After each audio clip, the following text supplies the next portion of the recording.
யாரா வில்லன் சத்யராஜ்? ஐயோ, உச்சக்கட்ட கொடுமை. சத்யராஜ் பல்லு வச்சான்னா பல்லே இல்லாமல் நடிச்சா கூட நமக்கு இருக்குது. அவ்வளோ வில்லத்தனம், ஒரு கேவலமான வில்லத்தனம். அந்த ஒரு முதலமைச்சர்ன்றாங்க. அதுக்கப்புறம் இந்த நாட்டை சென்னையே அவர் தான் வந்து எல்லாம் போலீஸ் கமிஷனர்லேருந்து ஆரம்பித்து சென்னை போலீஸ் கண்ட்ரோலே அவர்கிட்ட தான் இருக்குதுன்றாங்க. ஆனால் அவர் கடைசி வரையும் ஒன்றுமே பண்ண முடியல. சரி, அதுக்கப்புறம் வாத்தியார் ராஜ்கிரண் ஆசை வாத்தியாராக இருக்கணும்பா, நீ வாத்தியார் மாதிரி நல்லது பண்ணமான்னு சொல்லிட்டு ஆசைப்படுறாரு. ஆனால் நல்லது பண்ணுறாப்ப ஆரம்பிச்சு அடடா உச்சக்கட்ட கொடுமை. வாத்தியாரோட ஆவி ஏது எம்ஜிஆரோட ஆவி கார்த்திகை வர்றதும் அவர் மாற்றி மாற்றி நடிக்கிற இந்த அன்னியன் படத்தில் பார்த்தீங்கன்னா விக்ரம் பார்த்தீங்கன்னா திடீர்னு வந்து பார்த்தீங்கன்னா அன்னியனா மாறுவார், திடீர்னு வந்து ரெமோவா மாறுவார், திடீர்னு அம்பியா மாறுவார், மாற்றி மாற்றி வருவார் இல்லையா? அதே மாதிரி இதில் பார்த்தீங்கன்னா எம்ஜிஆர் திடீர்னு எம்ஜிஆரா மாறுவார், திடீர்னு தம்பி கார்த்தியா மாறுவார், எம்ஜிஆரா மாறுவார், கார்த்தியா மாறுவார், எம்ஜிஆர் கார்த்தி மாற்றி மாற்றி வருவார். அதெல்லாம் சரி, ஓகே, எம்ஜிஆர் வராரு, 4 பேரை காப்பாற்றுறாரு. அதோடு சுத்தமாக விட்டுட்டு எம்ஜிஆர் ஆவி உள்ளே வந்தால் நாட்டு மக்களுக்கு என்ன சொல்லுவார்? அவரோட ஆவி வந்தால் நமக்குலாம் ஒரு பூஸ்ட் பம்ப் ஆவானவா?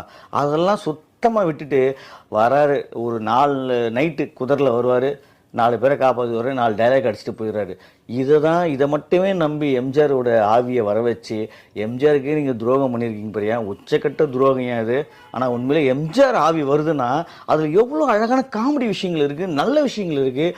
அந்த வில்லனை அந்த ஒரு இவ்வளோ பெரிய ஆளுங்களாம் வந்து சாதாரண ஒரு பென்ட்ரைவை கொடுத்து படத்தை முடிச்சிடுறீங்க. எவ்வளோ அழகான ஸ்க்ரீன் பிளே கொண்டு வந்திருக்கணும். எம்ஜிஆர் வந்து எவ்வளோ மக்களுக்கு நல்லது பண்ணியிருக்காரு. எம்ஜிஆருடைய காமெடி சென்ஸ் எவ்வளோ இருக்குது. அவருடைய பழிவாங்குதல் அவரெல்லாம் எவ்வளோ அகிம்சை வழியில் போராடி நம்மளை ஜெயிச்சு காட்டியிருக்காரு.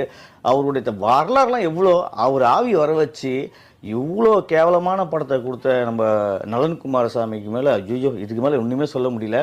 நலன் குமாரசாமி வந்து உண்மையிலேயே இன்னும் 15 நாள் ஷூட் இருக்குது, அதுக்குள்ளேயே முடிச்சிட்டாங்கன்னு ஏதோ ஃபீல் பண்ணாரு. அப்பா சாமி, தயவு செஞ்சு வாங்கலாம், நம்ம கதை என்னன்னு தெரிஞ்சு போச்சு. ராஜ்கிரண் செத்த பிறகே இவர் அவ்வளோதான் கதை, எம்ஜிஆர் ஆவி வந்து ஏதோ சும்மா பண்ணிட்டு இருக்காங்க அப்படின்னு நமக்கே ஃபஸ்ட் ஹாப்லேயே நமக்கு தெரிஞ்சு போச்சு, இது எதுக்குமே உதவாத படம் அப்படின்னு. அது மாதிரி திருப்பியும் நீங்கள் 15 நாள் ஷூட் பண்ணி திருப்பி இன்னும் 1/2 மணி நேரம் ஃபுட்டேஜ் எங்களை காலி பண்ணுறதை விட்டுட்டு இதோடு முடிச்சிங்க பார்த்தியா 2 ஹவரில் ஷார்ப்பாக இதே போதும்.